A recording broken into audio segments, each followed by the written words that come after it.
Subscribe my YouTube channel GP Urdu hand writing studio. अस्सलाम वालेकुम। आज की हदीस रसूलुल्लाह सल्लल्लाहु अलैहि वसल्लम ने फरमाया, जो शख्स बुलंद आवाज़ में कुरान पढ़ता है वो इस शख्स की तरह है जो सदका ज़ाहिर करता है, और जो ऐसा कुरान पाक पढ़ता है वो उस शख्स की तरह है जो छुपा कर सदका करता है। इस हदीस से हमें सीखने को मिलता है कि कुरान की तलावत बुलंद आवाज़ से भी की जा सकती है और आहिस्ता भी, लेकिन दोनों तरीके नीयत और इखलास के मुताबिक अजर व सवाब रखते हैं।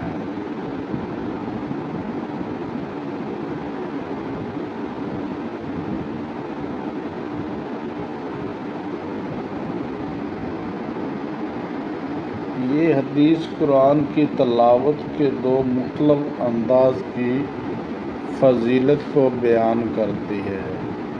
बुलंद आवाज़ से तलावत ऐसी तलावत में दूसरों को फ़ायदा पहुँचता है, ये दावत दीन का ज़रिया बनती है। कुरान के अल्फाज दिल पर ज़्यादा असर अंदाज होते हैं। आहिस्ता आवाज़ में तलावत,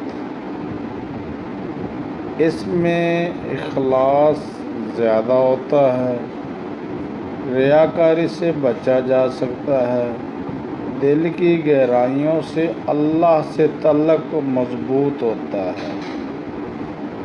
इस हदीस का पैगाम ये है कि दोनों तरीके फजीलत वाले हैं, मगर नीयत खालिस होनी चाहिए।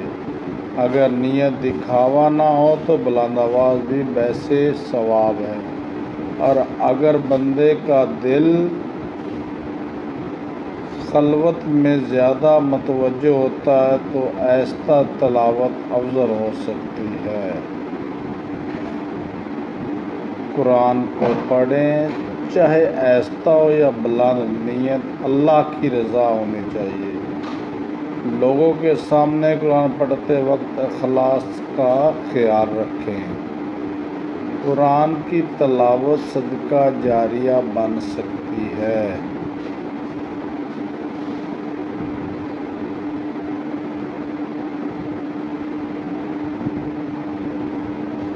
दरमियान में बड़ा कुरान बुलंद पढ़ना या आहिस्ता, नीचे छोटा, दोनों में खैर है, नीयत पर अजर है। अल्लाह आपको इसका अजर दे, अल्लाह आपको कामयाबी दे।